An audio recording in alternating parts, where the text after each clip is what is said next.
Chuva fortíssima aqui na Esmeralda. Deus tem misericórdia de nós.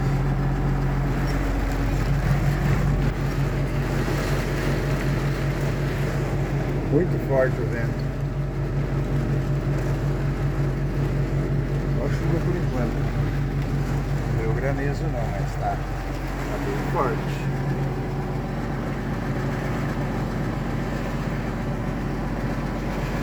Se Deus quiser não vai ser nada.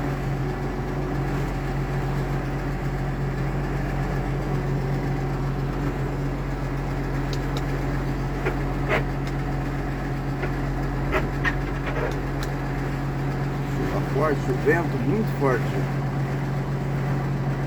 Vento muito forte aqui no Esmeralda. Uma tempestade mesmo.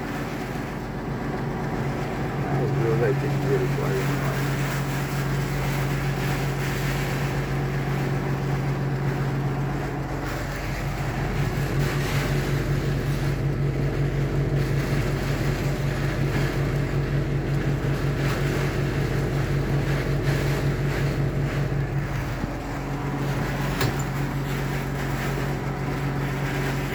Deus tenha misericórdia de nós. Não deixe nada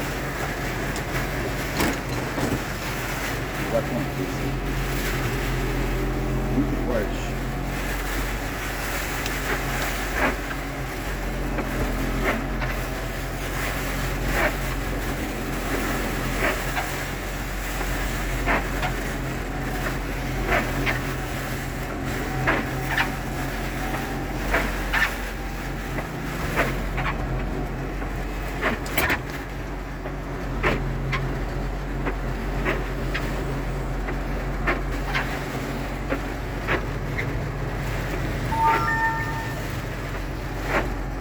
Isso mesmo, a chuva, hein?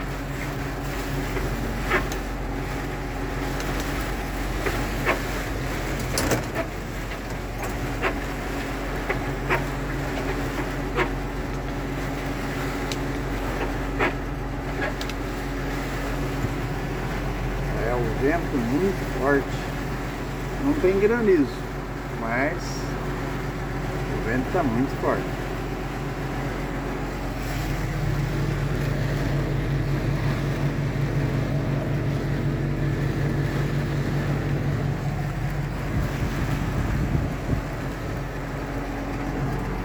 Passando, tá maneirando, graças a Deus, tá dando uma maneirada,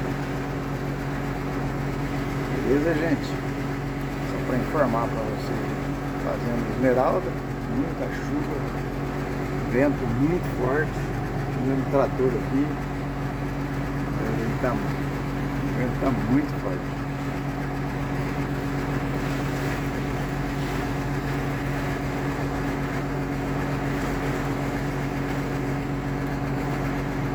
Beleza, gente? Um abraço, fica com Deus. Obrigado, gente.